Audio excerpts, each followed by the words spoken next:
La prière dans la pensée kamite, qui puise ses racines dans les traditions spirituelles de l'Afrique ancienne, est souvent perçue comme un moyen d'établir une connexion profonde avec les ancêtres, les divinités et l'univers.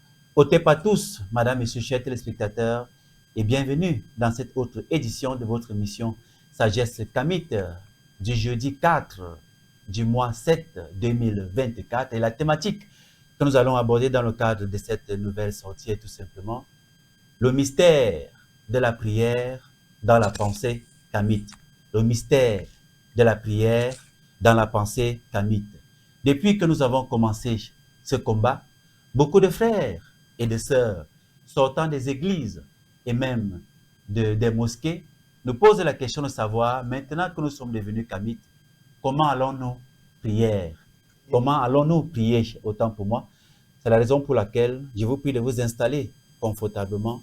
C'est vrai que le terme prière n'existe en aucune langue africaine, mais nous utilisons ce terme tout simplement pour les besoins de communication et de compréhension de tout cela qui nous écoute ce matin. Mais avant, ou alors après nos vidéos, likez abondamment, abonnez-vous massivement sans oublier de cliquer sur la cloche de notification et surtout, inscrivez-vous à travers l'onglet description pour être des super fans de Kemet Télévision et apporter votre soutien à la chaîne à hauteur de 5 € par mois pour ceux qui sont dans l'espace Schengen et de 5 $ pour ceux qui sont sur le continent africain.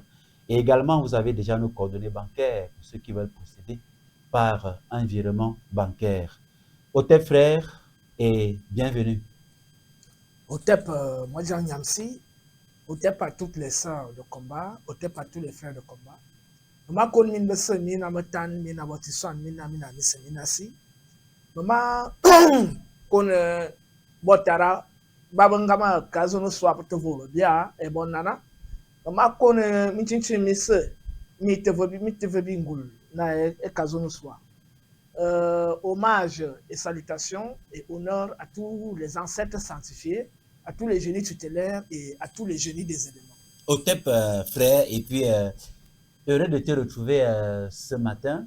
La semaine dernière, compte tenu de la charge, n'est-ce pas, du travail, nous avons décidé de nous reposer. Ouais. Et nous avons repris, n'est-ce pas, de plus belle. Et ce jeudi, la thématique, le mystère de la prière, oui, selon la pensée kamite, est une thématique très profonde que j'invite justement les téléspectateurs nombreux d'abonnés de suivre avec beaucoup d'attention. Oui, tout à fait. Nous sommes très occupés. Peut-être certains pensent qu'on a quelques mètres civiles, on a plein d'autres activités.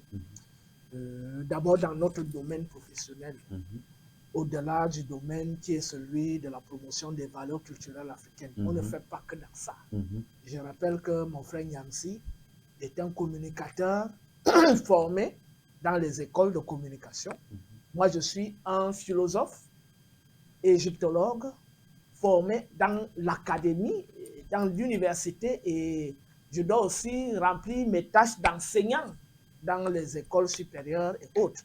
En dehors de voyages qu'on fait aussi sur le terrain pour les initiations, pour la quête qui nous permettra de pouvoir stocker autant de données possibles pour constituer un corpus de savoir que nous n'allons pas forcément diffuser dans les médias, mais dont nous allons prendre une petite portion pour diffuser dans les médias, mais que nous allons d'abord conserver comme héritage sapiential, héritage des connaissances que nous pourrons transmettre aux générations futures par les voies initiatiques et à travers des écoles kamites que nous envisageons construire.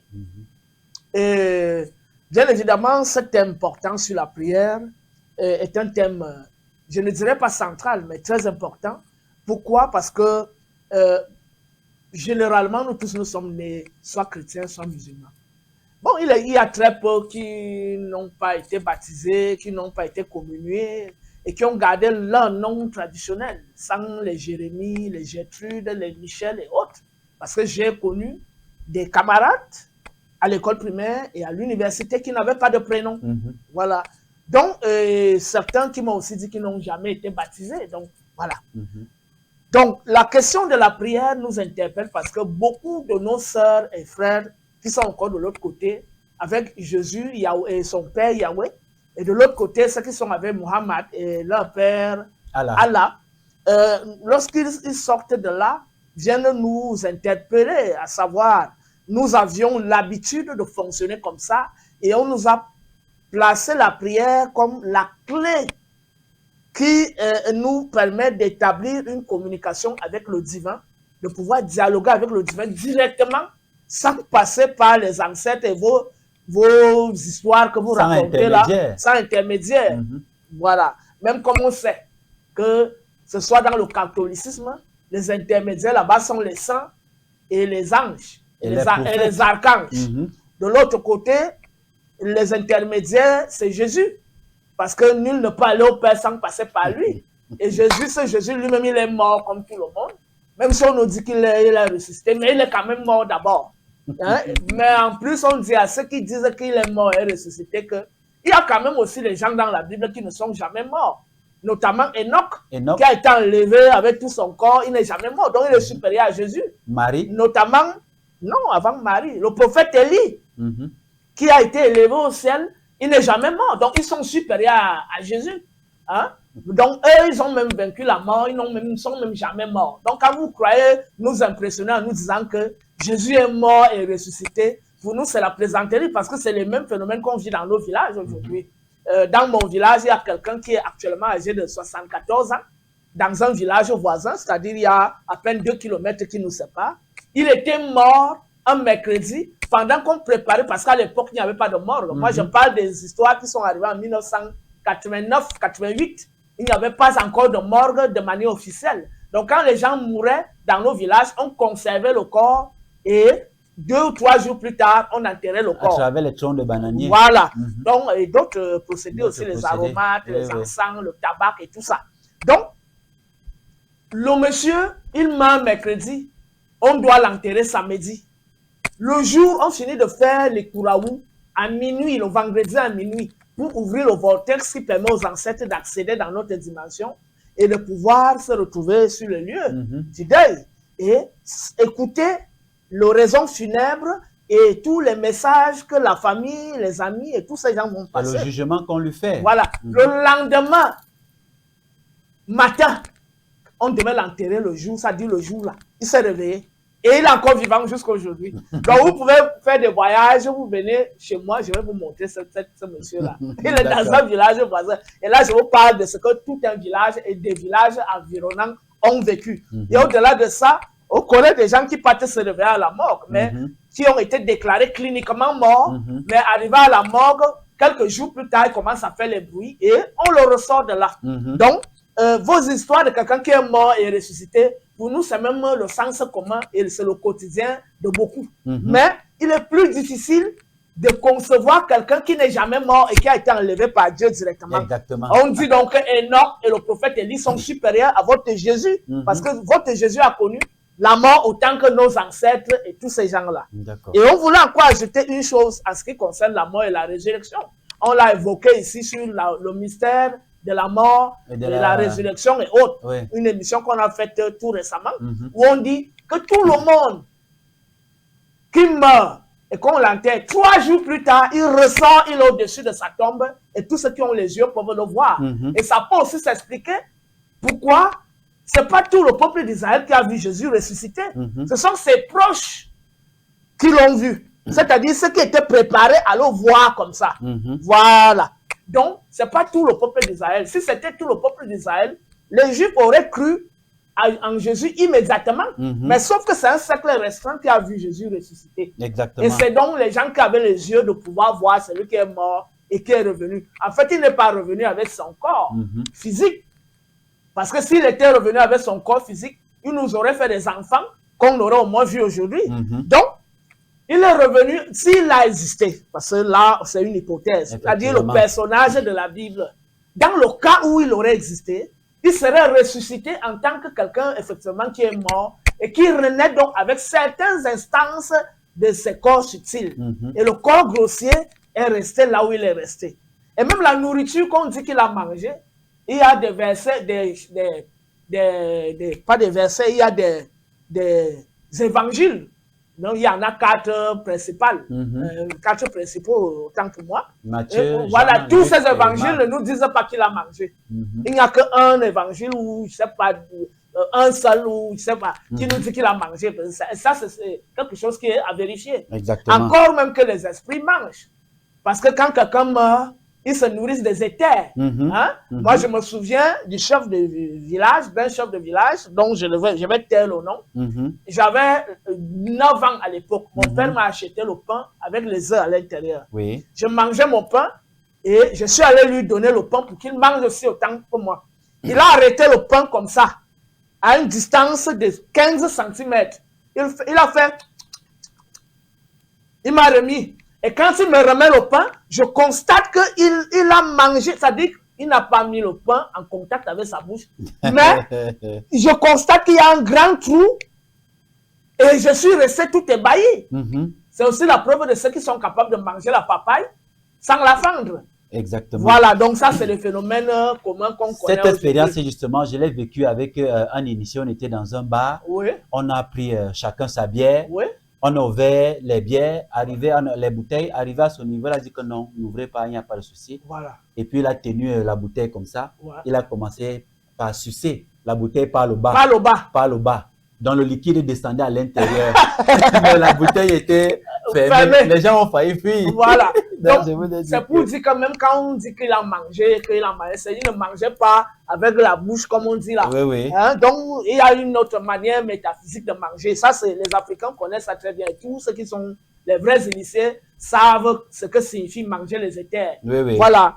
Donc maintenant, je voudrais terminer en disant donc le personnage biblique dont on nous parle, qui n'est pas un personnage historique, est en train de parler, a dit que son histoire, il y a une partie de son histoire qui ressemble un peu à ce qu'on connaît chez nous. Oui, oui. Et à savoir que quand quelqu'un meurt 3 jours plus tard, il est au-dessus de sa tombe.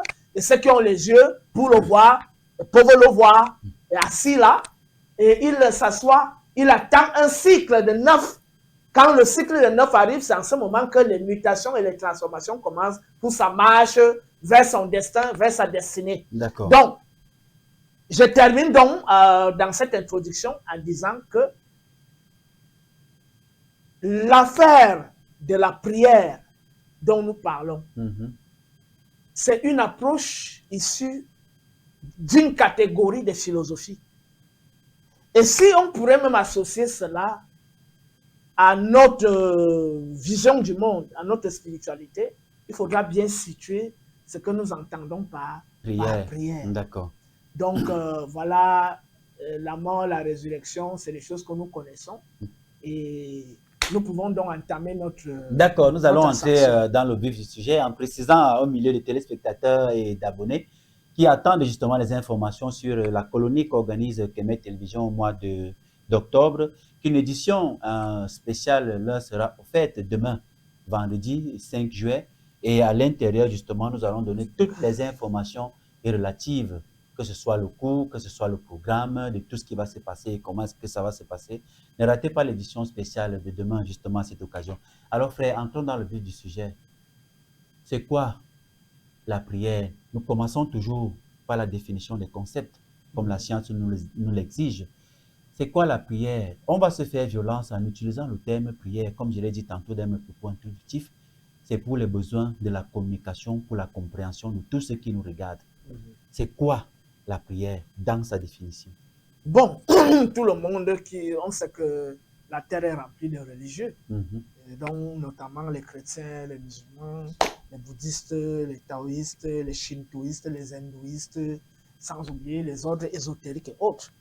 La prière n'est rien d'autre que définie de manière triviale et vulgaire. C'est le dialogue que l'homme ou la femme, que les vivants humains établissent avec ce qu'ils nomment Dieu. Parce que là, il faut encore définir Dieu en fonction des cultures et Dieu dans sa vraie nature. Je rappelle qu'on a déjà fait 2 émissions, acte 1 et acte 2, sur de la nature de la vraie divinité universelle et de son culte. Où on a donc établi la nature non manifestée, informe impalpable, invisible, insondable de la vraie divinité originelle, hein, différente du Dieu des religions et parfois aussi du Dieu des sectes, qui serait ici le grand architecte, de l'autre côté l'énergie neutre, de l'autre côté la nature, l'environnement. On voit des nouvelles religions qui naissent, notamment les climatologues et tout ça. Donc, le contact que l'individu humain établit avec ce qu'il entend par divin. Donc, et là maintenant, ce contact, est-ce que c'est un contact de supplication? Est-ce que c'est un contact de demande? Est-ce que c'est un contact d'adoration? Est-ce que c'est un contact de louange? Ça, c'est ce que nous allons définir au fil de cette émission. En nous appuyant constamment sur ce qu'on entend par divin, sur sa vraie nature et sur les approches que les religions diverses ont de ce qu'elles entendent par Dieu ou divin. D'accord. Voilà. Voilà défini. Et ce contact, je voudrais ajouter que ce contact, généralement pour les religieux, doit apporter des résultats. Des résultats dans la vie quotidienne, en ce qui concerne la santé, en ce qui concerne la progéniture, la procréation, en ce qui concerne l'ascension sociale, c'est-à-dire le bien-être quotidien. Et bon, en ce qui concerne aussi ce qu'ils entendent par pardon et tout ça. Donc, voilà les résultats chez les religieux escomptés. Et à qui adresse-t-on cette prière? Tu as commencé pratiquement à le dire. À qui adresse-t-on cette prière, donc, véritablement? Ouais. Donc, la prière, ça dépend ça dépend d'abord du groupe humain. Il y a des groupes humains qui sont conscients qu'ils adressent la prière à leurs ancêtres, ou l'ancêtre primordial, qui pourrait être la mère du peuple, ou alors le père du peuple, en fonction de la perception matriarcale d'une part, ou alors patriarcale d'autre part. Ça, c'est pour ce qui concerne les ancêtres. Il y a d'autres qui adressent la prière à un génie tutélaire, qu'ils considèrent comme Dieu, le Dieu de leur peuple. Voilà. Ce Dieu, donc, de leur peuple, peut s'approprier ce peuple et ce peuple peut s'approprier Dieu. Et généralement, on va voir que ce Dieu ressemble à la nature et aux habitudes de ce peuple-là.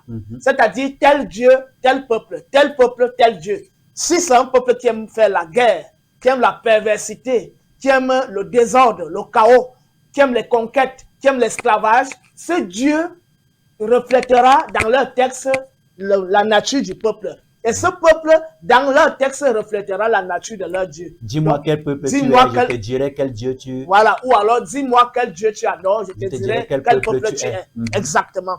Ça, c'est d'une part. Et donc, généralement, les peuples identifient Dieu à leur nature. Et on va donc voir au niveau des représentations des dieux.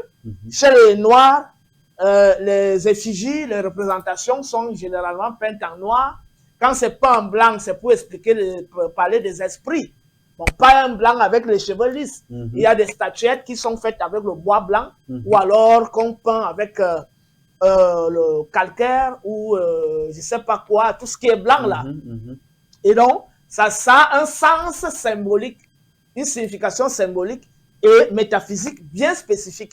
On peut aussi peindre des effigies en bleu, en vert ou en noir. Et là, ça a aussi un symbole. C'est-à-dire, au-delà des perceptions qu'on pourrait avoir en ce qui concerne la nature du peuple, qui pourrait être le peuple noir, le peuple jaune, le peuple rouge, le peuple blanc, etc. Toutes les représentations que nous avons aujourd'hui. Lorsqu'on voit une effigie avec une peinture bleue, une autre avec une peinture blanche, une autre avec une peinture noire, une autre avec une peinture verte. Il n'y a pas les hommes verts sur Terre. Donc, tout ça est lié aux représentations symboliques. On sait par exemple que le bleu est lié à l'azuré, la couleur azurée du ciel.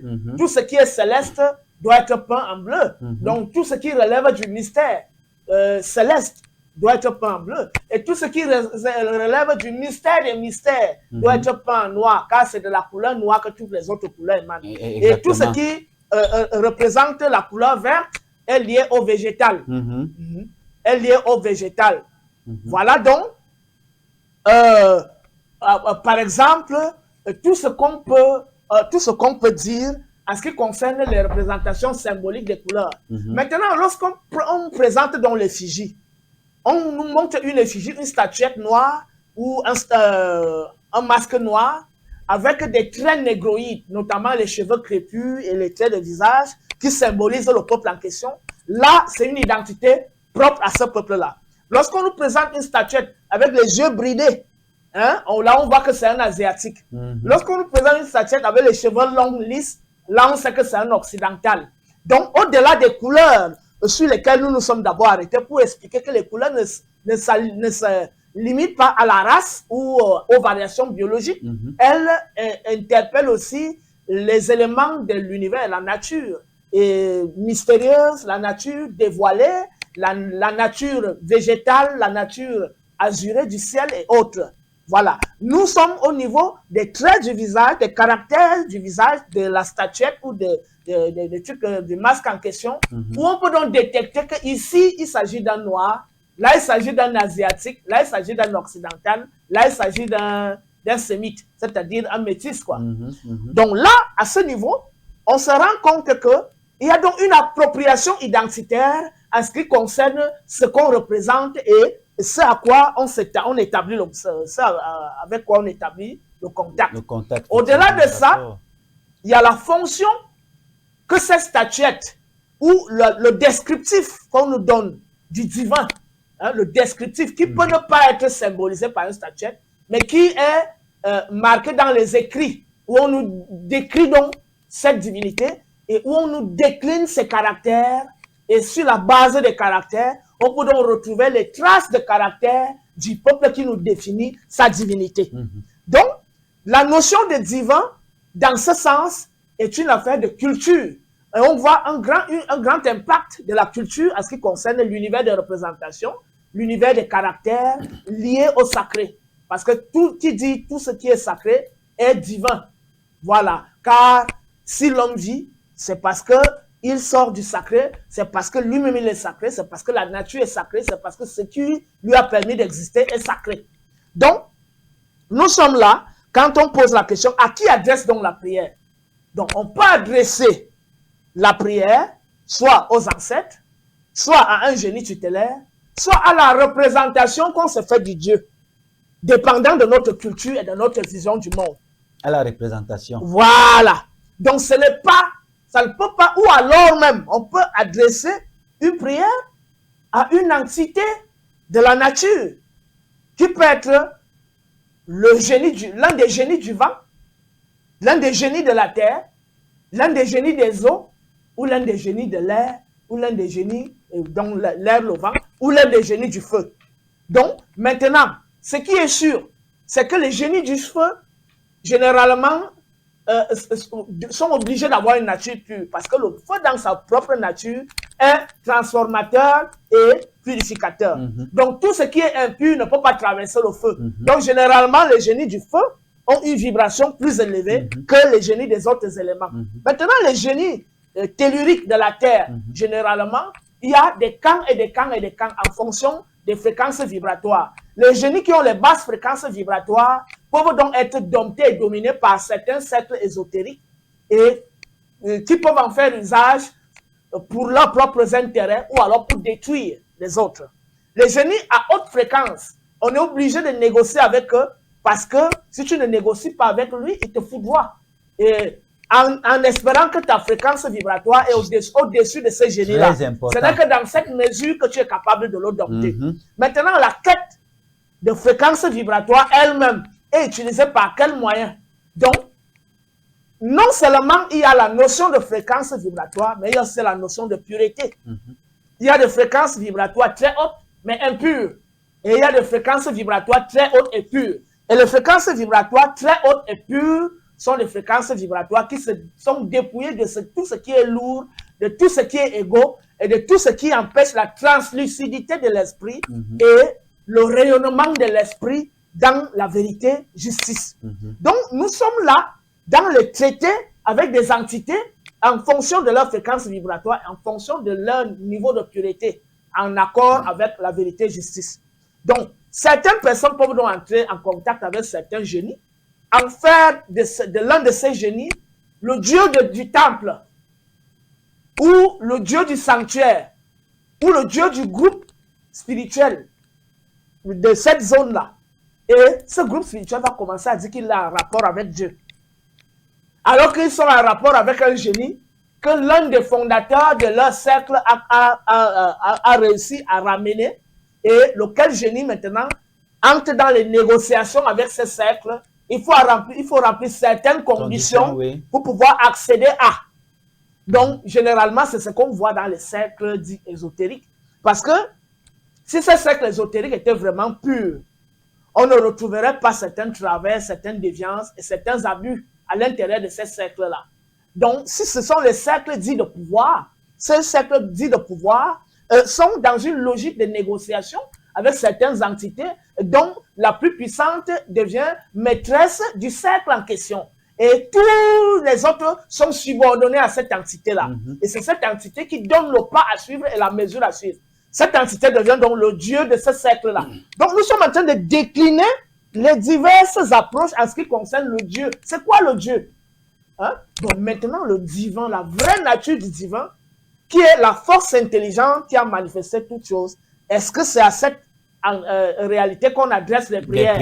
Est-ce que cette réalité a même besoin de nos prières? Est-ce que cette réalité est réductible à notre nature pour pouvoir entendre les supplications d'un individu particulier ou d'un groupe d'individus particuliers qui pourrait aller au détriment des autres groupes d'individus ou au détriment des autres individus? Est-ce que le contraire de ce que tu dis n'est pas aussi possible? Est-ce qu'il ne peut pas avoir une entité qu'on magnétise, comme un arbre par exemple, qu'on magnétise, parce que nous savons qu'il y a des espèces d'arbres justement qui sont chargés d'énergie et dont on peut davantage magnétiser et adresser des prières à cet arbre-là. Est-ce que dans ce cas-là, il ne peut pas avoir un retour positif à la communauté qui adresse justement... On ne magnétise pas les arbres sur la simple base de la volonté. L'arbre d'abord lui-même a le sacré en lui. Exactement. Et on ne magnétise pas n'importe quel arbre pour des fonctions spécifiques. Maintenant, le contact même avec l'arbre qu'on a cultivé, c'est-à-dire autour duquel on a établi un culte. Parce que pour pouvoir établir le culte autour de cet arbre, il faut connaître d'abord la vraie nature de cet arbre. Il faut connaître le génie. Parce qu'il y a les génies végétaux. Le génie qui habite cette espèce végétale. Et quel type de rite, de contact il faut établir avec ce génie? Il peut aussi arriver qu'un ancêtre ait établi le contact avec le génie de cette espèce et que ce contact se soit perpétué pendant des années et que ça devienne donc une véritable force qui permettrait à cet ancêtre de fusionner et créer donc un centre de culte. Ça, c'est des choses encore beaucoup plus compliquées. Mais, donc, il faut prendre en considération. Donc, l'entité arbre, ce n'est pas une éponge sur laquelle on verserait de l'eau jusqu'à l'eau coule de l'autre côté. L'arbre vit. L'arbre a une vie en lui et chaque espèce végétale est habitée par un génie. Et ceux qui savent communiquer avec ces génies peuvent donc établir des contacts et sur la base de l'établissement de ce contact qui s'accentue et s'approfondit avec des rites appropriés à ce génie-là, parce qu'on ne fait pas n'importe quel rite. Il faut faire des rites qui correspondent à ce génie. Par exemple, sur l'eau, on ne peut pas aller sur l'eau et aller verser du vin rouge. Ça, c'est autre chose. C'est convoquer l'inverse. C'est comme quelqu'un irait aussi sur l'eau pour égorger les animaux ou les humains. Et là, c'est réveiller une autre polarité. Voilà, parce que dans chaque règne, les polarités sont toujours doubles. Soit on l'inverse pour la destruction ou l'autoglorification, soit on la polarise au sens de la justice, vérité et harmonie pour le bien-être collectif, pas pour le bien-être individuel, et pour la prospérité et non pour la destruction. D'accord. Maintenant, frère, la prière, pourquoi prie-t-on? La prière est-elle une supplication de louange et d'adoration? Si oui, on supplie qui? Pourquoi? Pour quel but? Bon, premièrement, quand tu me poses la question, pourquoi prie-t-on? Beaucoup vont te répondre très rapidement, que ce soit les prêtres, les évêques, les imams et tous, même les religieux, c'est-à-dire de la basse classe là, qui écoute, qui part écouter les pasteurs, les prêtres, les imams. Voilà. Donc, ils vont te répondre que ils prient premièrement parce que l'homme est limité, l'homme n'est pas parfait, l'homme est un pécheur, et d'autres vont aller en disant que l'homme s'est rebellé contre Dieu, et d'autres iront même dire que Dieu est tellement grand qu'on ne peut pas accomplir quoi que ce soit sans le supplier, sans le consulter, sans faire quoi que ce soit. Donc la prière ici est la manifestation flagrante des limites de la nature humaine, de l'imperfection de la nature humaine, qui, malgré tous les codes moraux et de vertus cardinales qu'on pourrait lui inculquer, il sera toujours limité. Et donc, il faut qu'il complète ça par des supplications. Et en ce moment-là, la prière devient d'abord une supplication. Une supplication dans quelle mesure? Dans la mesure où, lorsqu'on s'adresse à l'entité qui gouverne notre religion ou notre cercle, là je parle de l'entité. Hein? Je ne parle pas du vrai Dieu. Parce qu'on va arriver à la nature du vrai Dieu. Voilà. Donc, cette entité peut être Yahweh, ça peut être Allah, ça peut être le grand architecte, ça peut être, je ne sais pas, le grand maître de ceci, ça peut être l'ancêtre même. Hein? Ça peut être l'ancêtre de ce peuple-là. Ça peut être même un arbre, ça peut être un cours d'eau, ça peut être une source, forêt. Ça peut être une forêt sacrée, ça peut être n'importe quoi.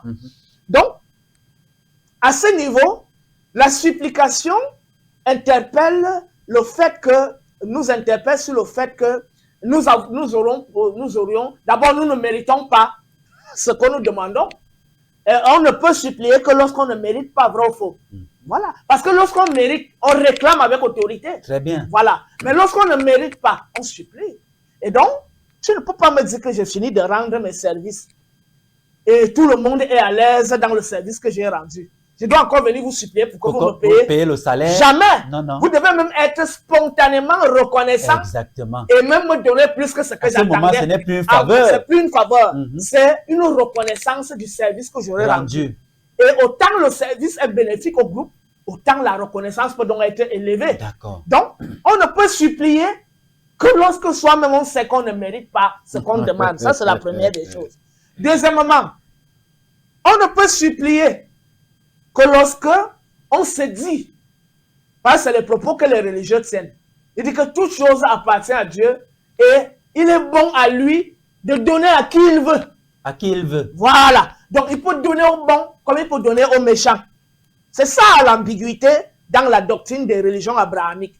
C'est-à-dire que ce Dieu fonctionne dans l'arbitraire.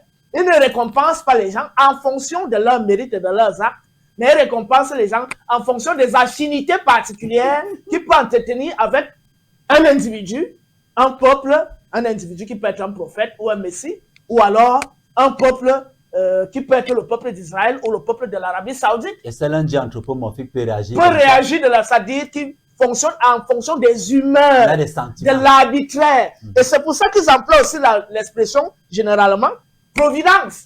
Tout est providence. C'est quoi la providence? C'est que tu te retrouves là où tu t'es retrouvé, tu n'as eu aucun mérite pour être là. Mais le seul mérite est que c'est Dieu qui t'a choisi pour être là où tu es.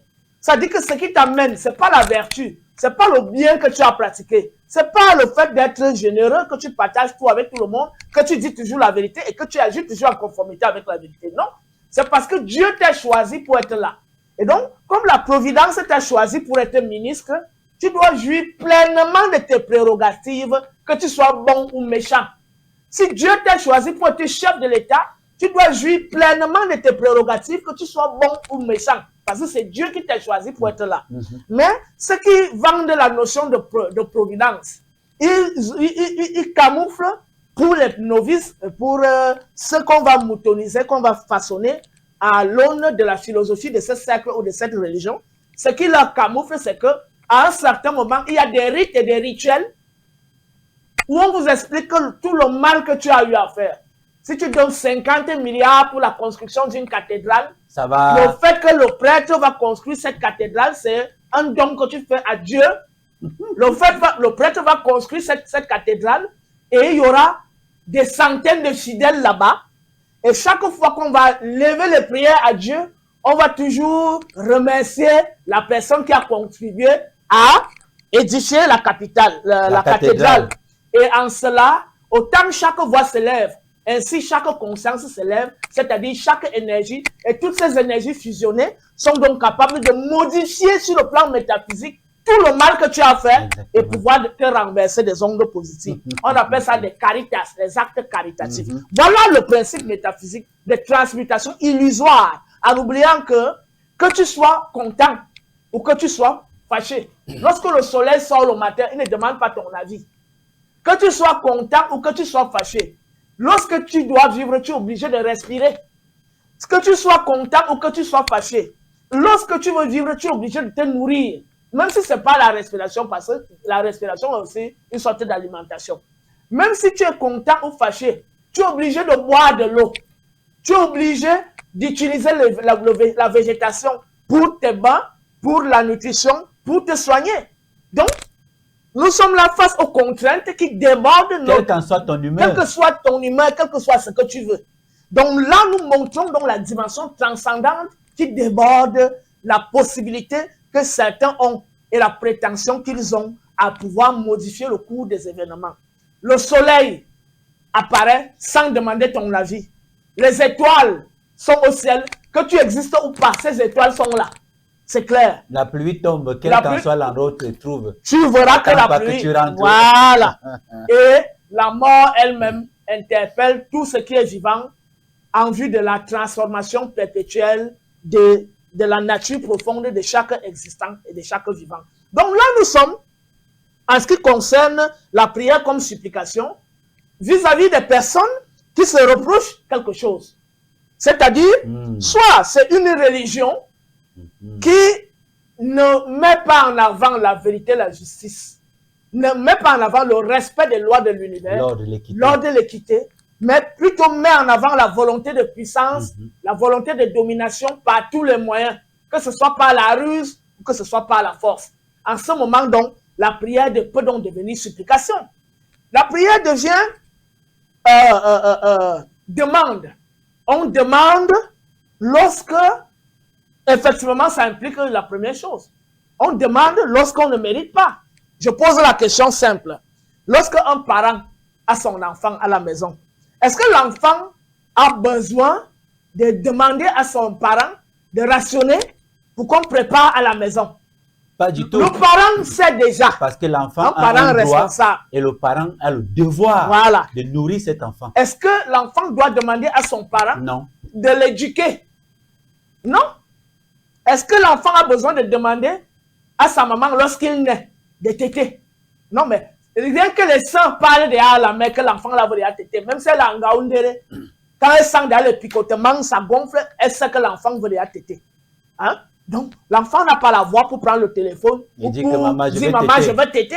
La maman sent sur le picotement de sa poitrine que l'enfant veut déjà téter. Et quand il devient conscient, il n'a plus besoin de supplier pour manger. Donc, pour boire, le parent est conscient qu'il doit nourrir son enfant, il doit protéger la santé de son enfant, il doit vêtir son enfant, il doit éduquer son enfant jusqu'à ce qu'il devienne mature, majeur, pour pouvoir s'assumer lui-même. Donc, le Dieu à qui on peut faire des supplications et des demandes quotidiennement, c'est un Dieu chiche, avare et égocentrique. Hein? À l'image de ceux qui partent faire des supplications vis-à-vis de lui et à l'image du peuple qui le supplie. C'est-à-dire, ce Dieu est à l'image de ces individus. Mais on comprend aisément pourquoi des gens, après plusieurs années de prières et de supplications pour le travail, pour le mariage, n'obtiennent pas le discours du pasteur selon lequel c'est Dieu qui est bon. Voilà. Dieu est bon. Et Dieu fait ces choses quand il veut. Il fait quand il veut. Le temps de Dieu. Là, ils utilisent la notion de temps de Dieu. C'est-à-dire que le temps de Dieu n'est pas encore arrivé. C'est-à-dire que tu as commencé à prier Dieu à 25 ans.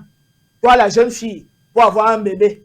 Tu te retrouves à 45 ans, c'est-à-dire 20 ans plus tard. On dit le pasteur te dit que le temps de Dieu n'est pas encore arrivé. Quand tu arrives à 60 ans, le pasteur te dit, Dieu te réserve autre chose au paradis. C'est-à-dire...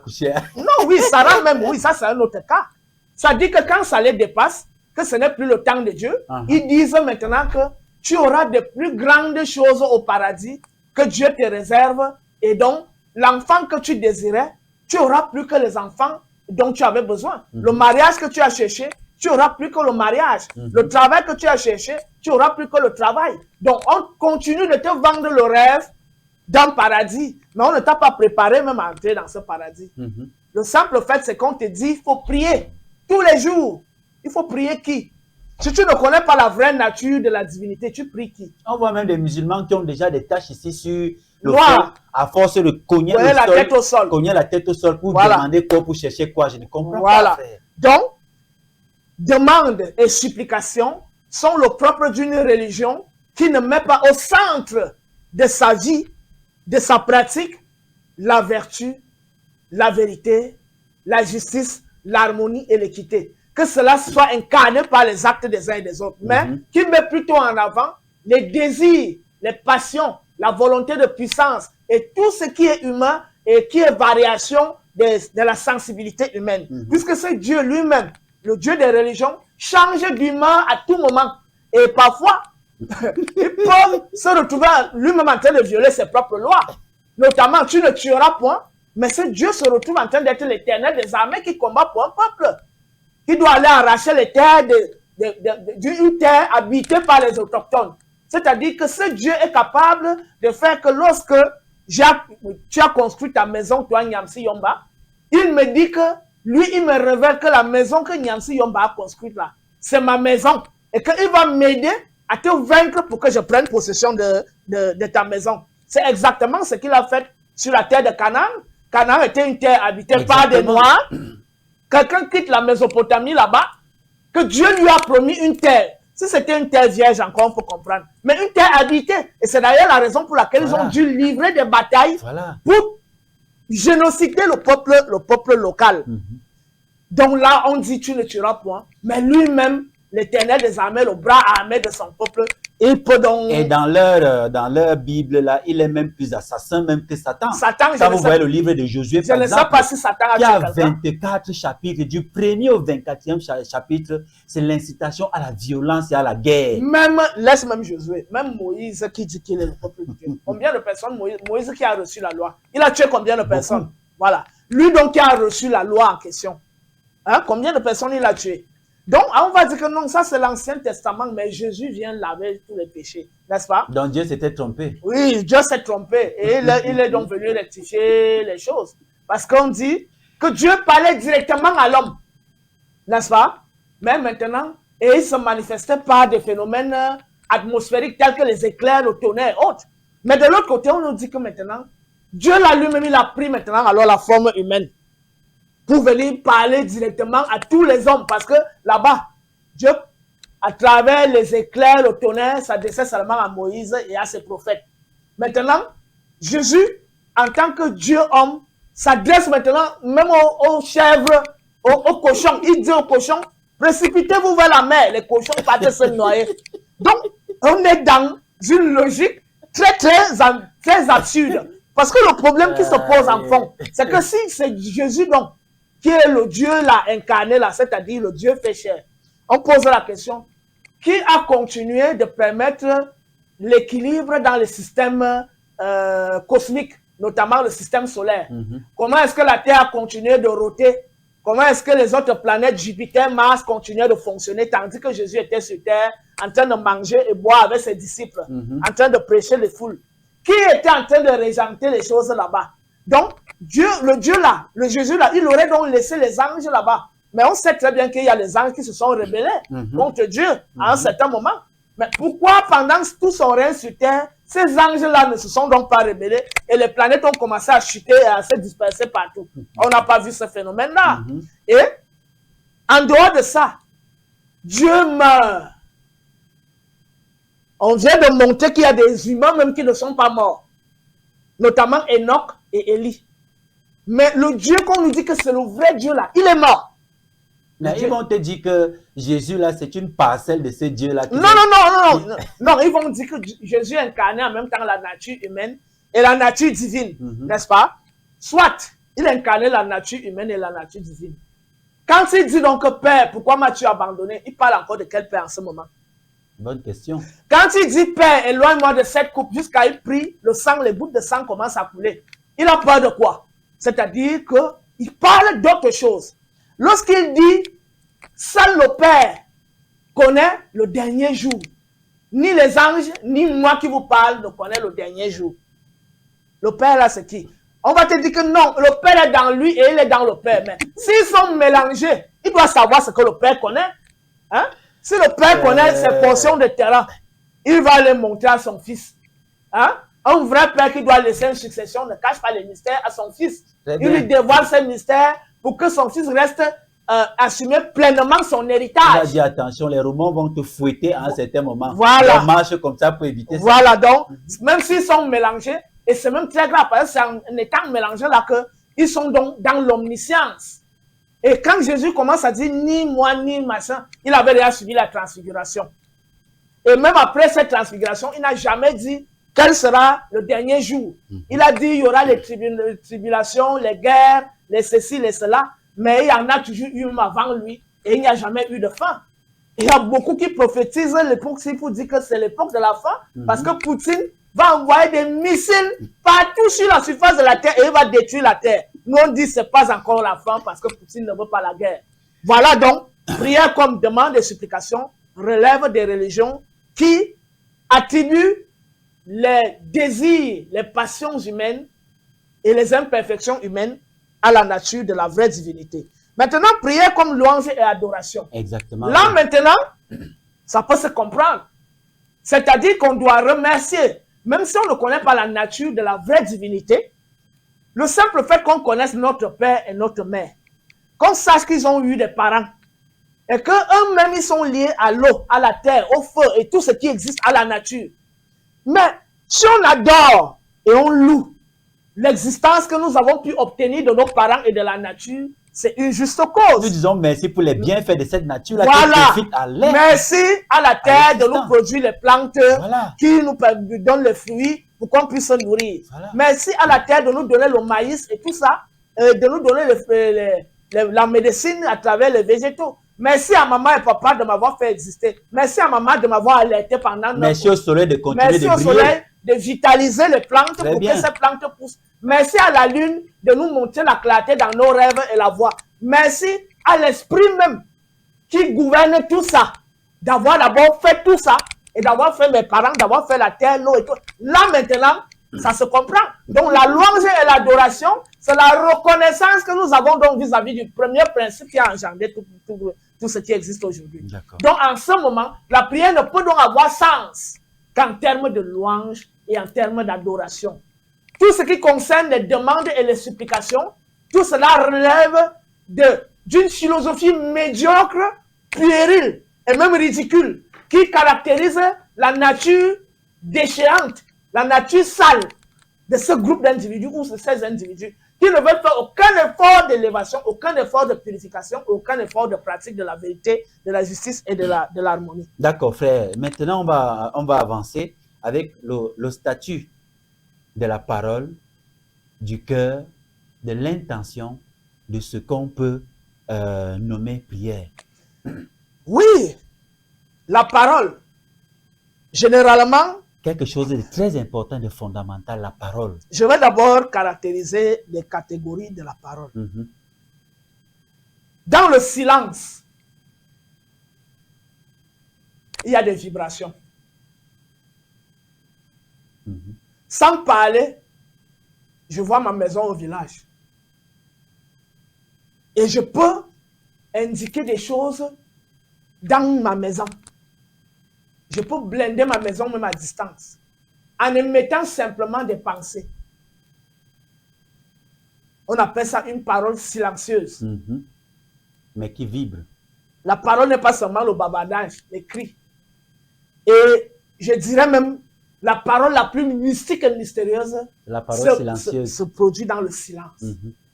C'est la vibration du cœur et de la pensée. Ceux qui sont les vrais initiés, ceux qui sont des initiés supérieurs, je n'ai pas dit que j'en suis. Il faut toujours se mettre là où il faut être. Voilà. Parce qu'il y a les gens qui ont la prétention de s'autoproclamer grand initié supérieur. Et ça, c'est ce que je combats. Comme ce qu'on voit sur Facebook et Sur compagnie. Facebook, dans les réseaux sociaux. Ou même parfois, quand on va même souvent sur le terrain, il y a des gens qui tapent la main sur la poitrine. Tout simplement parce qu'ils manipulent quelques énergies. Il peut te lancer un verre mystique, il peut lancer le tonnerre, il peut disparaître, etc. Alors que la première qualité d'un vrai initié, c'est l'humilité. La première qualité d'un vrai initié, c'est non seulement l'humilité, mais la pratique de la vertu. Et c'est quoi la vertu? C'est le respect de tout ce qui est vivant. C'est quoi la vertu? C'est la parole de vérité, c'est la pensée de vérité, c'est l'acte de vérité. Et donc, bref, on va revenir sur ces affaires de vertu. Donc, la parole, elle est d'abord silence. Et même dans les vibrations, Imana est le mystère des mystères, où aucune vibration n'est même perçue. C'est pour ça que quand on parle de lui, on dit aucun Dieu ne connaît sa vraie nature. Aucun Dieu ne l'a vu. Aucun Dieu. Ça dit qu'il est le mystère des mystères. Et ça veut dire le repos. Non seulement le silence en termes de mouvement, mais en termes de voix, de parole, mais le silence en termes de repos, c'est-à-dire que même le mouvement. Et il faut préciser que tout mouvement lui-même jaillit du repos, de la pause. C'est pour ça que la pause est le rassemblement de toutes les capacités de ce qui est capable de se mouvoir. Exactement. Et cette pause est ce qu'on appelle la force. Car la force est la capacité d'agir, mais il n'y a pas encore l'action. C'est lorsqu'il y a déjà l'action qu'on parle d'énergie ou de mouvement. Puisque c'est dans ce silence-là qu'on réfléchit, voilà, avant maintenant de produire l'action. Voilà. Avant même de commencer à réfléchir, il faut qu'il y ait d'abord une présence. Et pour que cette présence commence à se découvrir elle-même, il faut du temps. Donc, présence, temps et manifestation. Donc, il y a des éléments métaphysiques et ontologiques qui doivent d'abord être rassemblés avant toute manifestation, avant toute parole, avant toute pensée. Exactement. Car la pensée elle-même ne peut exister que dans une présence qui est d'abord silence. Et la pensée étant une activité, elle émet des énergies. Donc la pensée est déjà dans le domaine de l'action, autant la parole, autant les mouvements que nous voyons. Donc c'est pour ça qu'en pensant, on est donc capable de transpirer. Oui, en menant une activité intellectuelle, on cogite. Et en cogitant, notre température augmente. Puisque c'est l'énergie qu'on dépense. Qu'on dégage. Donc la pensée est vibration. Or, on dit, tout ce qui vibre, tout ce qui se meut sort du repos et du silence. Donc la dimension ultime, qui est le principe de tous les principes, c'est l'être défini comme la force intelligente qui repose en elle-même. Cet être est donc cet invisible qui habite en toutes choses, dans les humains, dans les plantes, dans les minéraux, dans les végétaux, dans les astres et tout ça. Et c'est cette présence qui anime toutes ces choses et c'est cette présence qui organise tout. Même le fœtus dans le ventre de la femme, c'est cette présence-là qui est donc celle qui repose dans le corps de la maman en question, qui repose dans le corps du père en question et qui repose dans le fœtus en question. Et c'est cette force qui se met donc en mouvement pour organiser. C'est la force intelligente qui organise toutes choses. Et tout ce qui est organisation, tout ce qui est mouvement, tout ce qui est vibration est déjà une activité. Or, tout cela sort de la pause, du repos et du silence. Exactement. C'est pour dire donc que le principe de la parole repose dans le silence. Le principe de la pensée repose dans le silence et dans le repos. Le principe de la vibration et de la lumière repose dans le silence et dans le repos. De toute action repose donc dans une force intelligente qui repose en elle-même et à partir de laquelle toutes choses se manifestent. Les eaux primordiales. Non, les eaux primordiales, ce sont les ondes. Puisque nos ancêtres symbolisent les eaux par les ondes. Les ondes, voilà. Donc, mais là, c'est déjà une phase de manifestation. D'accord. Parce que l'eau est déjà quelque chose de manifesté. Autant les ondes sont quelque chose de manifesté. Là, on est dans Imana. Après nous, les ondes primordiales qui sont la matrice, on a l'inconnaissable qui n'a pas de sexe, qui n'a pas de vie. Donc, le premier principe homogène, sans sexe apparent, c'est-à-dire que ce n'est ni masculin ni féminin. C'est ce qu'on appelle une force qui devient donc une énergie en se polarisant, adopte donc l'aspect féminin d'abord et à partir duquel aspect jaillit le masculin pour pouvoir se combiner plus tard et donc engendrer tout ce qui existe. D'accord. Venons-en au deuxième sens de la parole. Après la parole silencieuse, Silence. maintenant il y a une autre parole. Toi et moi, nous parlons et les gens nous écoutent. Et quand on parle, ça se transforme en onde et ça va jusqu'à son destinataire. Voilà. La parole, donc, maintenant, comme acte. Parce qu'on a d'abord la parole dans le repos en soi. En ce moment, elle ne s'est pas encore mise en branle. Mais elle est capable de se mettre en branle parce qu'elle est potentiellement en la présence invisible.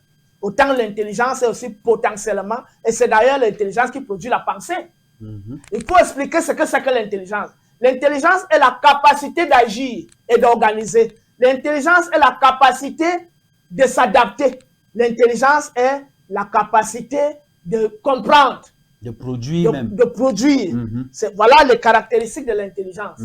Donc, la pensée est donc une dérivée de l'intelligence. La conscience est une dérivée de l'intelligence. Maintenant, l'énergie est une dérivée de la force. Mais sauf que à la base, la force et l'intelligence sont unies et forment une seule réalité. D'accord. Voilà. Donc, la parole devient donc acte lorsqu'elle commence par les vibrations, notamment les craquements du tonnerre. Le tonnerre ne parle pas comme l'homme. On entend crac, crac, crac, crac, et il s'ensuit les éclairs, c'est-à-dire le rapport entre le son et la lumière. Voilà. Et maintenant, chez l'humain, cette parole se caractérise sur 3 éléments fondamentaux. 4 même, on dirait 4. Le premier élément, c'est la force qui repose en l'humain.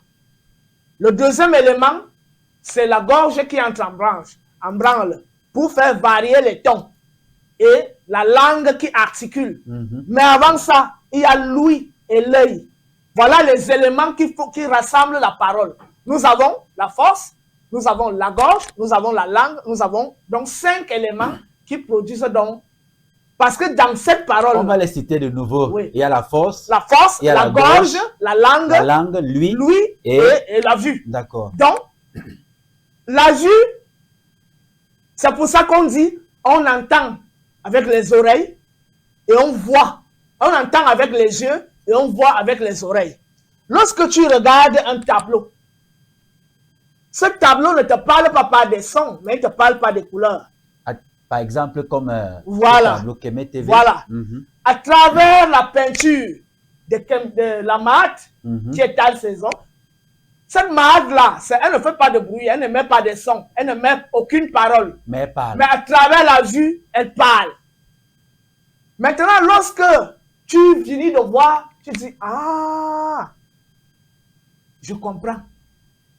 Maintenant, lorsqu'on te parle par des paroles, des vibrations, on te dit, voilà, comme tu vois là, pour pouvoir construire une maison, il faut pétrir la terre, la mouler, la cuire, faire des briques, ajuster des briques comme ça et orienter la maison de telle manière et tout ça. Tu dis, ah, je vois. Mais tu as entendu des sons, tu vois avec les oreilles. Hein? Et tu comprends avec le regard. Or, la vue et l'ouïe se rassemblent dans un seul mot qu'on appelle comprendre. C'est pour ça que l'Ujat est symbolisé par l'œil et par la spirale. Exactement. Les autres disent que non. Les autres disent que la spirale là, c'est la langue. C'est quoi la langue vient par derrière au lieu de s'allonger devant. D'autres disent que non, non, non, ce n'est pas la langue, ce sont les larmes qui coulent des yeux. Donc les larmes coulent des yeux et elles viennent sous forme de spirale. Vous ne voyez pas que l'œil là, ça descend comme ça et l'oreille est cette spirale que vous voyez. C'est ça le Jat, le rapport entre l'ouïe et la vue. Et ça implique quoi? Le rapport entre le son et la lumière. Voilà le Jat. Si on peut zoomer, pour que les gens comprennent très bien de quoi on parle. Essayons de zoomer sur cette Jat là. Voilà. Vous voyez ici, l'œil, ça regarde par ici. Voici la face ici. Voilà l'œil qui regarde de ce côté. Et là, vous avez l'oreille, c'est-à-dire l'ouïe. Et quand vous voyez même le schéma de l'ouïe, de l'oreille, jusqu'à l'intérieur, vous allez voir la même spirale qui se reproduit là. Donc, les Occidentaux n'ont pas compris le mystère de l'Ujat. En fait, c'est le rapport entre le son et la lumière qui protège la vue, qui produisent la vue à travers le son, à travers la lumière, et l'ouïe à travers le son. Donc, le son et la lumière sont rassemblés dans l'ouïe et la vue. Et c'est ça le symbole de l'Ujat.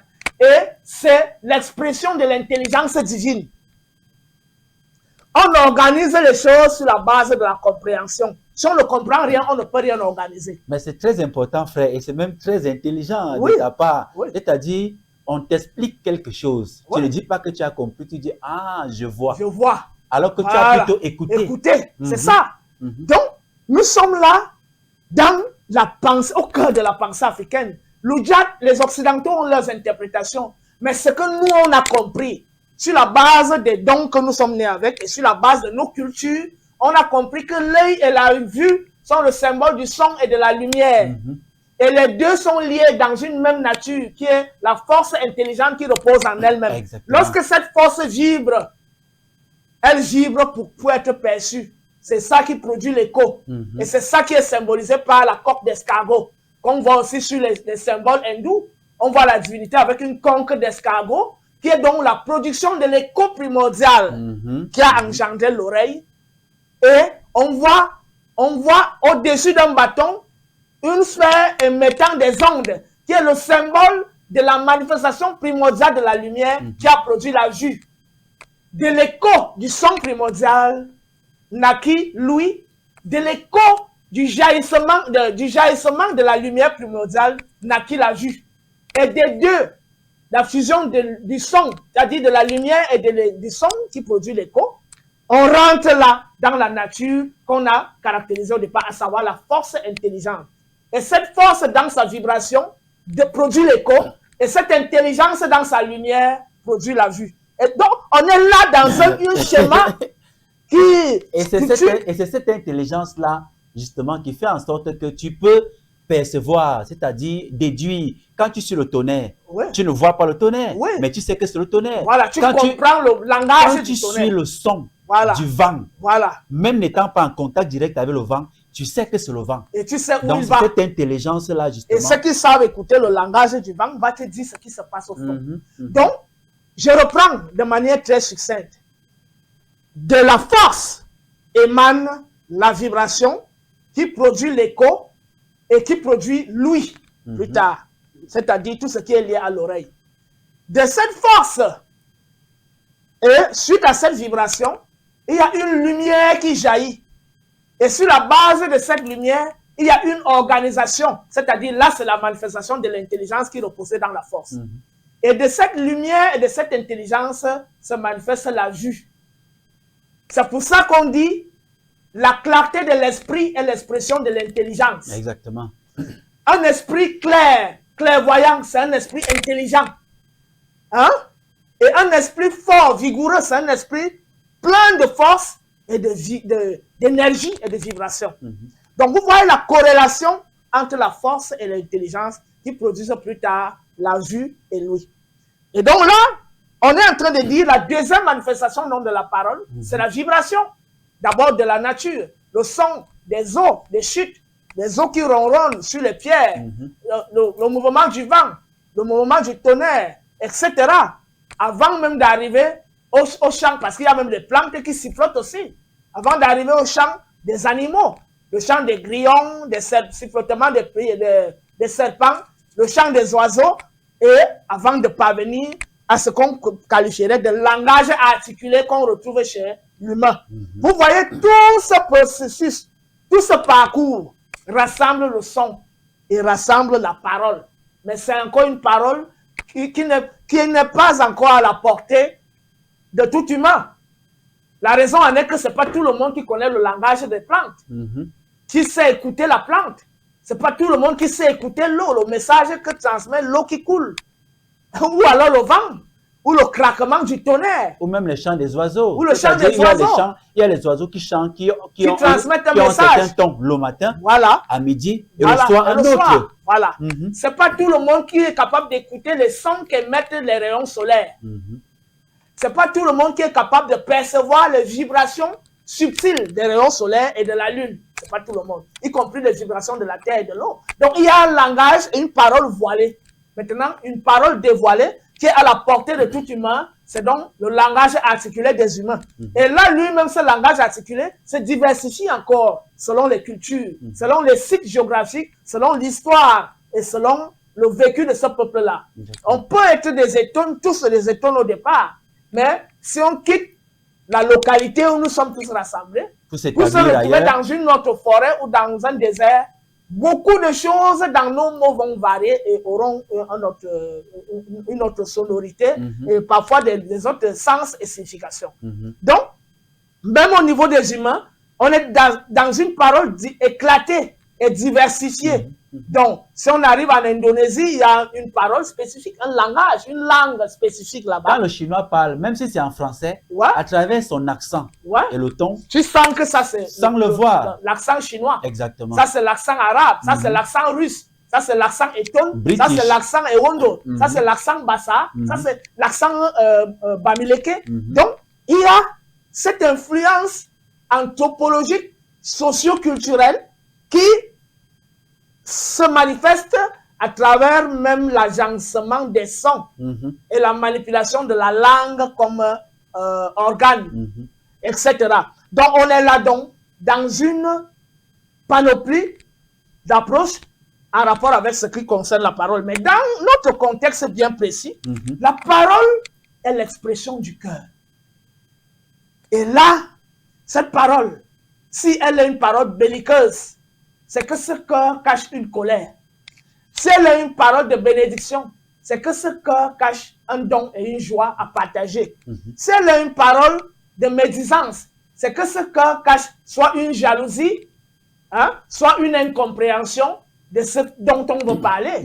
Parce qu'on peut aussi mal parler de quelqu'un qu'on ne connaît, on n'a jamais côtoyé, mais quand on le voit à distance, on a des préjugés sur lui. Voilà. Donc, la parole est donc l'expression du cœur. Et maintenant, il y a donc une corrélation entre ce qui est émis comme son et ce qui jaillit du cœur. Dans le cœur reposent l'émotivité. Et dans cette émotivité, il y a un jugement. Car le jugement, c'est l'évaluation. À partir des perceptions, à partir des intérêts et à partir de l'attachement que nous avons vis-à-vis de telle ou de telle réalité. Donc, il y a aussi ce qui se dégage du cœur, une vérité intrinsèque liée à l'amour et à l'harmonie. Donc, cette dimension du cœur liée à l'harmonie, surtout à l'harmonie, parce que l'amour lui-même encore est dans une polarité, parce que le contraire de l'amour, c'est la haine. Et donc, c'est l'harmonie qui unifie ces contraires de base qui sont l'amour et la haine pour créer donc quelque chose de plus élevé. C'est ça, la sémataoui, c'est ça la balance, c'est l'harmonie. Et on dit l'harmonie des contraires, c'est-à-dire le bien et le mal, la colère, la joie, l'amour, la haine, etc., etc.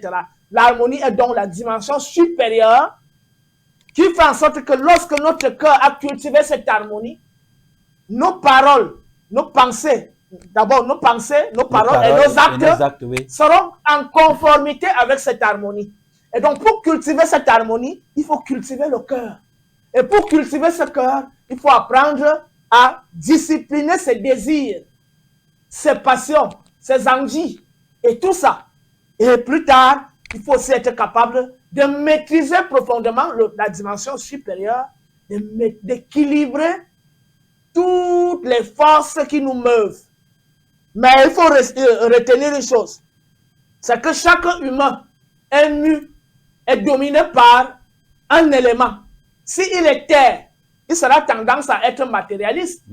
S'il est eau, il sera tendance à être magnétique, c'est-à-dire il va vouloir attirer tout vers lui, il sera tendance à être transparent vis-à-vis de tout le monde, d'être clair devant tout le monde. S'il est air, il aura tendance à être aérien, c'est-à-dire qu'il n'est pas très stable, il varie d'humeur à tout moment, il change d'humeur à tout moment. Et s'il est feu, il va toujours brûler, même dans sa manière de parler, il aura la parole d'autorité. Il sera très chaud. Il sera très chaud et il aura la parole d'autorité. Et généralement, c'est les hommes feu qu'on met souvent devant pour haranguer les foules, pour rassembler les foules. C'est pas des mous, c'est pas des mollusques qu'on va aller mettre devant les gens pour parler, mais c'est des gars en qui on voit une énergie débordante, mais laquelle énergie est structurée intelligemment. Et c'est ce genre de personne donc on peut mettre devant que va parler parce que tu as la force et l'énergie. Mais sauf qu'encore, ça ne suffit pas. Ce feu-là, il faut le canaliser et il faut le purifier et il faut l'amplifier à travers des rites spécifiques. Parce qu'il ne suffit pas d'être feu pour être capable d'être convaincant. Il faut ajouter à ce feu d'autres éléments rituels qui vont donc notamment redorer ce feu de tous ses pleins pouvoirs. Il s'agit en fait de discipliner ton feu et de l'amplifier. Voilà. Donc, nous sommes donc là, dans le rapport entre le cœur et la parole. Ce cœur discipliné émettra des sons de sagesse, des sons qui élèvent. Et même si parfois ces sons sont une interpellation qui choque les autres cœurs, lorsque ces cœurs rentreront en examen vis-à-vis d'eux-mêmes, ils découvriront leurs limites et ils se mettront en marche. Car la parole n'est pas toujours celle qui vient vivifier, qui donne la joie. La parole est aussi celle qui choque, qui ébranle les gens dans leurs convictions. C'est un feu en fait. La parole est un feu qui purifie et qui transforme. Donc si tu es sûr que tu es déjà dans la vérité, la parole justice, harmonie viendra ébranler tes convictions d'être dans la vérité pour que tu commences à remettre en question ce que tu avais trouvé comme absolu. Et donc la parole est purificatrice, la parole est bénédictrice, la parole est transformatrice. Et cette parole est l'émission du feu du cœur qui s'élève vers le feu de la pensée et qui est coordonné par ce feu de la pensée et qui est donc déployé par le feu de la parole, qui est elle-même est enroulée par la langue et l'articulation de la langue, l'organe de véhicule. Et maintenant, derrière donc, ce feu émanant de l'harmonie du cœur, des intentions du cœur, se manifeste aussi dans les intentions clarifiées de la pensée.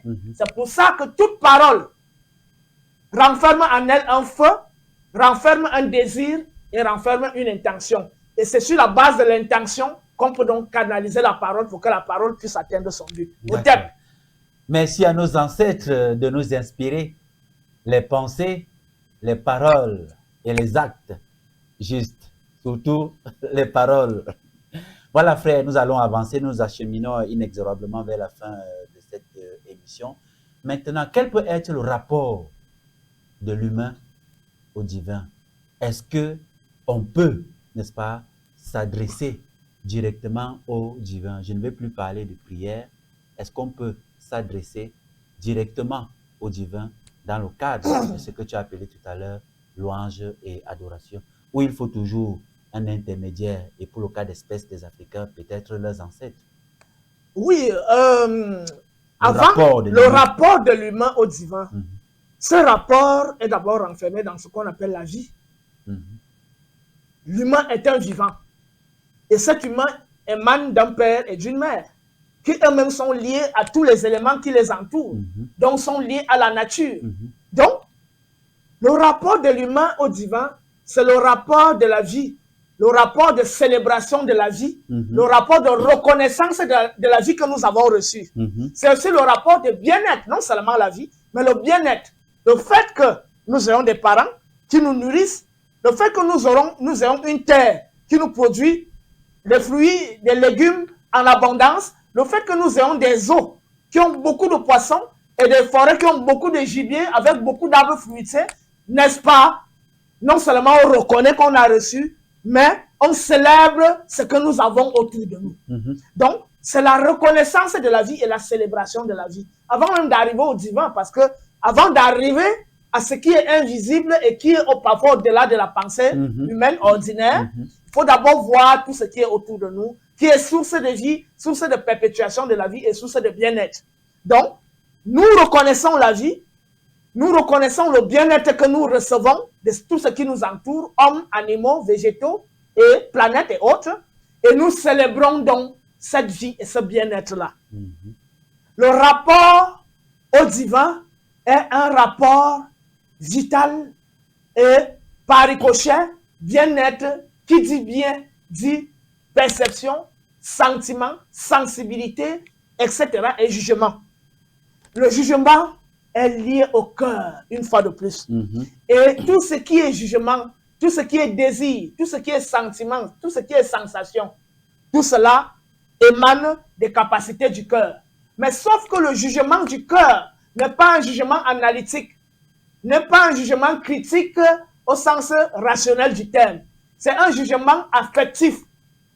Et ce jugement affectif peut déborder pour devenir le mal, comme il peut déborder pour devenir le bien. Mais l'idéal du jugement du cœur doit être un jugement qui s'élève vers l'harmonie et qui transcende la polarité positive ou négative. Oui. Et donc, cette quête d'harmonie qui s'élève vers la pensée produira donc une pensée structurée, rationnelle et qui fait donc la promotion du bien-être collectif et qui fait la promotion de la célébration de la vie. Donc, le rapport au divin émane du cœur. Et ce rapport au divin ne peut retrouver le divin lorsqu'il retrouve l'harmonie divine. Et cette harmonie divine qui ne sépare plus le jour de la nuit, le bien du mal, où toute chose a fusionné et est rentrée dans sa vraie nature de pureté, de calme et de sérénité. En ce moment, c'est l'absence de trouble, l'absence d'émotivité, l'absence de perturbation, l'absence de changement. Et là, on rentre donc dans ce qu'on appelle l'éternité, la plénitude, la coprésence perpétuelle de la vie. Mais lorsqu'on retourne dans l'univers polarisé, on revient dans les perturbations, où on doit donc traverser les épreuves pour retrouver cette nature harmonieuse divine. Vous pouvez donc comprendre, sur la base de la loi de la polarité, comment l'enfant peut naître d'une mère et d'un père. Mais il naît singulier, c'est-à-dire les deux polarisés produisent un élément. Ça, c'est en descendant.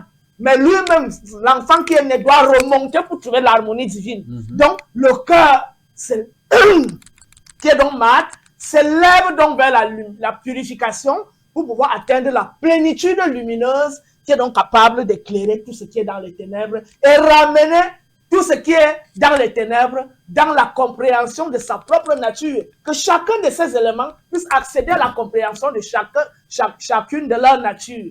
Autant le poisson qui est dans l'eau s'élance vers le vent pour capter les rayons solaires et replonger dans les eaux. Et une fois en contact avec les rayons solaires, ce poisson a quelque chose de plus que celui qui est resté dans l'eau longtemps n'a pas.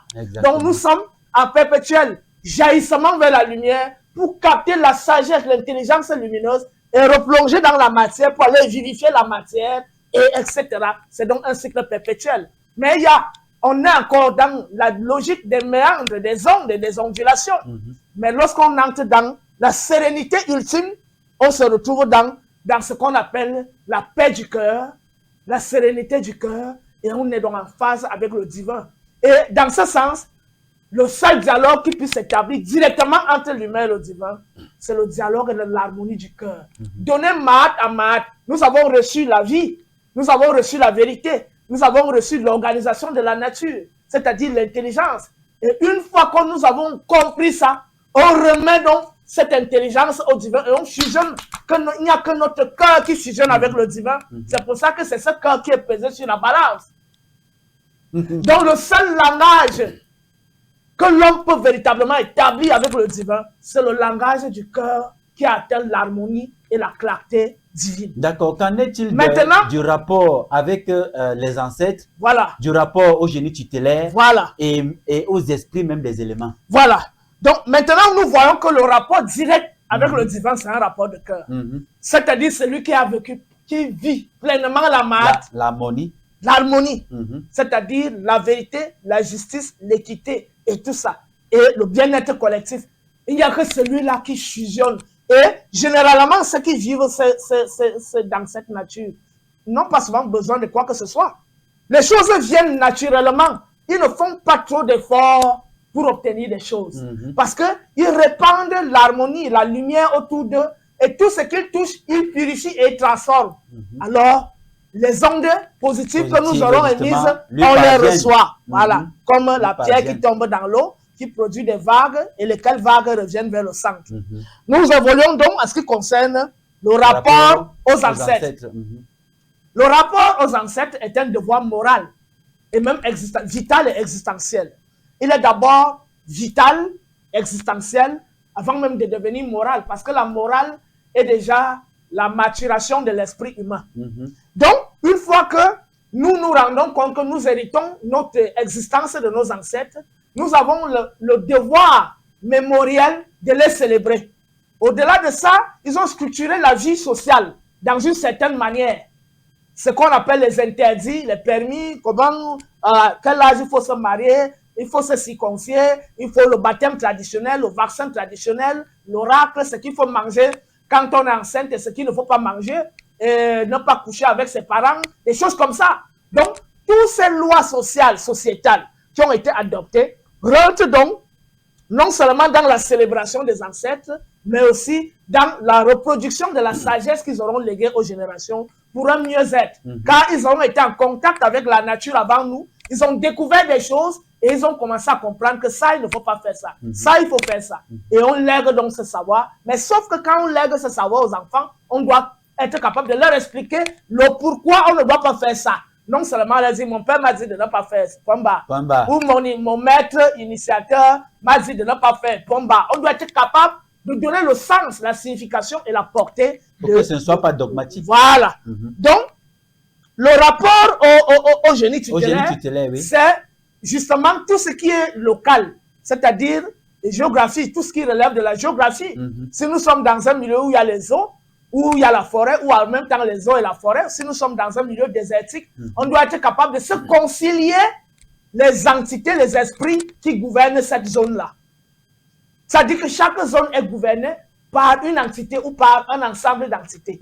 Donc, l'univers aquatique, l'univers de la forêt, c'est-à-dire végétal, l'univers terrestre qui peut être désertique ou qui peut être même neigeux, chacun de ces univers renferme ce qu'on appelle des zones telluriques. Et chaque zone tellurique est habitée par un champ de force, qu'on peut aussi nommer entité, qui gouverne ça. Donc, tant qu'on ne se concilie pas les forces qui gouvernent cet environnement, il nous sera toujours très difficile de nous en sortir et de mieux vivre. Je prends l'exemple, tu veux construire un bar, ou une boutique, ou même une maison d'habitation.